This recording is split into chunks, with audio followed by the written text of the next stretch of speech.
दोस्तों आज हम यूएसए की एक नई जगह को एक्सप्लोर करने जा रहे हैं। ये जगह अपने आप में एक बहुत ही पुराना और बहुत ही इंटरेस्टिंग इतिहास है, जिसके बारे में आपको इस व्लॉग में बहुत कुछ जानने को मिलेगा।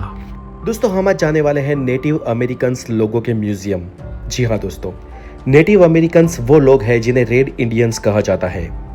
कोलंबस ने जब अमेरिका की खोज की तब यूरोपियंस अमेरिका पहुंचे, लेकिन इनसे बहुत साल पहले, हजारों साल पहले, लगभग आज से 60,000 साल पहले मंगोलॉइड जाति के लोग ऑलरेडी अमेरिका में बसते थे, जो एक हिम युग के चलते रशिया और अलास्का के बीच क्रिएट हुए एक रास्ते की वजह से वहां पहुंचे थे, जो कनाडा से होकर अमेरिका और फिर साउथर्न अमेरिका खंड तक पहुंचे।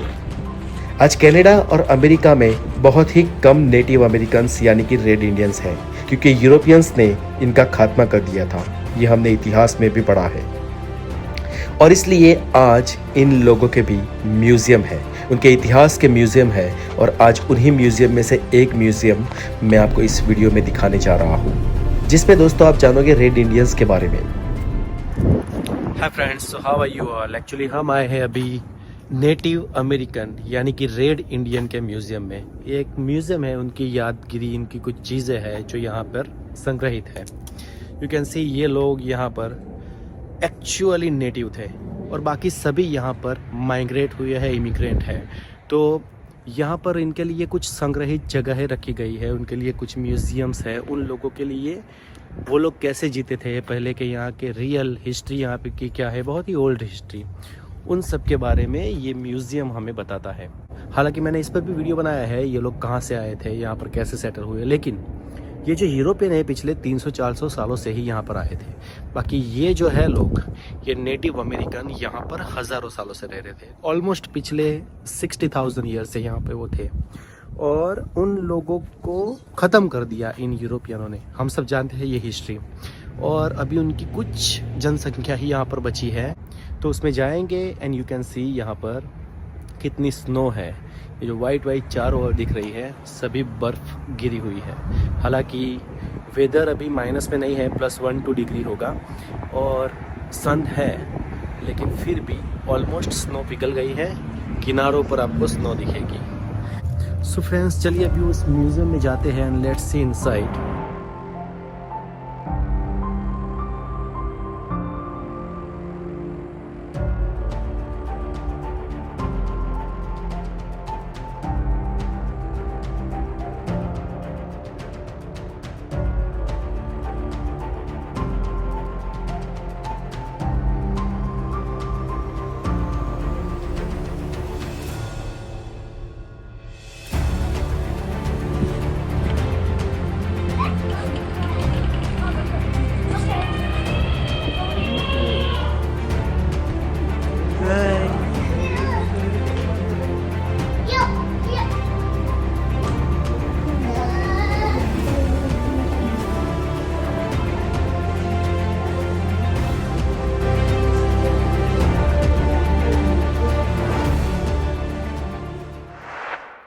तो दोस्तों ये है रेड इंडियंस लोगों का म्यूजियम और यहाँ पर उनकी ही कुछ पुरानी चीज़ों को रखा गया है।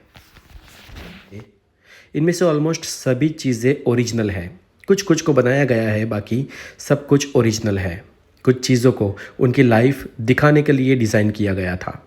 हालांकि ये स्टोन्स, ये जो उनके पोशाक है, ये जो उनके हथियार है, यहाँ पर जो सब कुछ मौजूद है, वो रेड इंडियंस लोगों की ओरिजिनल चीज़ें हैं। अब आपको ये क्वेश्चन हो सकता है कि इन लोगों को यानी कि अमेरिका के नेटिव लोकल अमेरिकन्स को, जो 60,000 सालों से यहाँ रह रहे थे, जो मंगोलॉइड जाति के थे, जो आए भी थे मंगोलिया और रशिया से यहाँ पर, इन लोगों को आखिर रेड इंडियन क्यों कहते हैं, इनफैक्ट इंडियन क्यों कहते हैं? तो दोस्तों ऐसा है कि हम सबको पता है कि 5-6 सदी पहले इंडिया को सोने की चिड़िया कहा जाता था, कहा क्या माना जाता था। और इंडिया तक पहुंचने के कुछ जियोग्राफिकल रूट्स थे, जो रास्ते मेन लैंड से होते हुए आते थे, लेकिन वहां पर लुटेरों की और बहुत सारे क्रिमिनल लोगों के प्रॉब्लम्स थे और इसलिए यूरोपियंस इंडिया पहुंचने का दरियाई मार्ग खोजना चाहते थे। आपको बता दूं दोस्तों कि जब वास्को डी गामा ने इंडिया खोजा, इससे पहले भी वो लोग इंडिया के बारे में जानते थे। उन्हें ये भी पता था कि इंडिया बहुत समृद्ध है, क्योंकि इंडिया के कई व्यापारी और यूरोप के भी कई व्यापारी मेन लैंड से यानी कि ज़मीनी रास्ते से आते जाते रहते। और जब कोलंबस सबसे पहले यानी कि वास्को डी गामा से भी पहले इंडिया को खोजने के लिए निकला, तब वो भूल से अमेरिका पहुंच गया, जो भूमि उसके लिए नई थी और वहाँ के लोग स्किन से रेडिश टाइप के थे। इसलिए उसने ये सोच लिया कि मैंने इंडिया खोज लिया है और वहाँ के लोगों को रेड इंडियन नाम दे दिया गया। हालांकि कोलंबस जब मरा तब तक वो ये मानता था कि उसने इंडिया खोज लिया है, लेकिन वास्को दी गामा ने उसके बाद द ओरिजिनल इंडिया खोजा, यानी कि इंडिया का दरियाई मार्ग खोजा। हालांकि वो भी अपने साथ इंडिया के एक गुजराती व्यापारी को, या ये माना जाता है कि वास्को डी गामा अपने बोट में एक गुजराती व्यापारी जिसका नाम था कांजी मालन, उसे ले आया था और कांजी मालन ने वास्को डी गामा को इंडिया का रास्ता दिखाया था। तो दोस्तों बस यही थी रेड इंडियंस की कहानी। यही से उनका नाम रेड इंडियंस हो गया है। बाकी ये नाम एक्चुअली हमारे द्वारा, मतलब हमारे कारण उन्हें मिला है।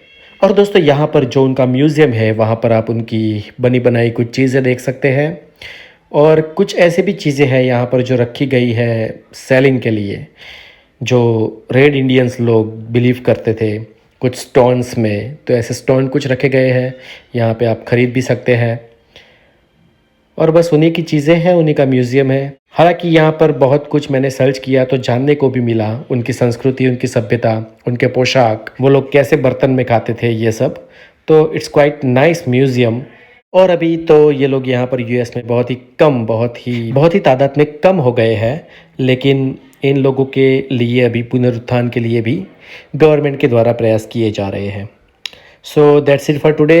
और आपको आगे कुछ वॉलमार्ट के म्यूज़ियम है, वहाँ पर भी ले जाएंगे और नेक्स्ट वीडियोस पे बनाएंगे। Stay tuned with the Gosai. Have a good day, take care.